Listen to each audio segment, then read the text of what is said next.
Maître Badinter, est-ce que l'on peut savoir comment vous avez d'abord ressenti le verdict de la Cour d'assises de Troyes?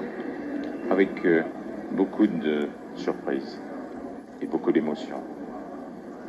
Je ne m'y attendais pas. Je ne m'y attendais pas parce que je considère que c'est une victoire extraordinaire sur eux-mêmes de la part des jurés. Il leur a fallu courage, une élévation. Pensez que cette ville a été martyrisée l'année dernière par ce crime terrible, qu'elle a vécu les souffrances des victimes, parents, alors que les jurés ensuite se rendent compte que même devant un crime terrible, eh bien, on ne prend pas un garçon de 23 ans, on ne le coupe pas en deux dans la cour de la santé, parce qu'il y a toujours cette possibilité qu'il change, et puis cette interdiction de prendre la vie.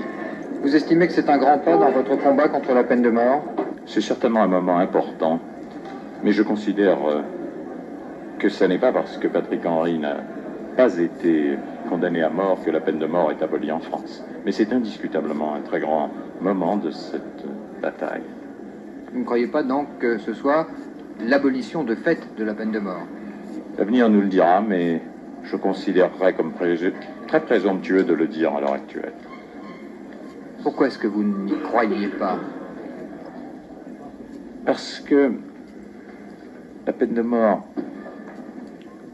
est très profondément enracinée dans les cœurs et dans les profondeurs des êtres humains. Et la peine de mort, elle exprime cette passion de vengeance qui se lève chez tous les hommes quand ils s'identifient aux victimes, aux parents de la victime. Alors, arriver à comprendre que cela ne sert à rien, que cela ne résout rien, et que accepter qu'une société tue, c'est-à-dire reconnaisse le droit de tuer, c'est profondément mauvais pour cette société. C'est un cheminement très long et très difficile. Vous avez entendu la foule troyenne réclamer encore après le verdict la mort pour Patrick Henry et dire aussi à mort Badinter. Je comprends les réactions de la foule troyenne. N'est-ce pas, cette identification avec les victimes est un sentiment naturel. Je ne veux pas du tout, à cet égard, considérer que cette réaction est autre que naturelle. Je pense, j'espère surtout que cet extraordinaire exemple donné par les jurés troyens s'imposera à tous les esprits, qu'on se rendra compte que c'est d'une certaine manière une grande victoire de la justice ce soir.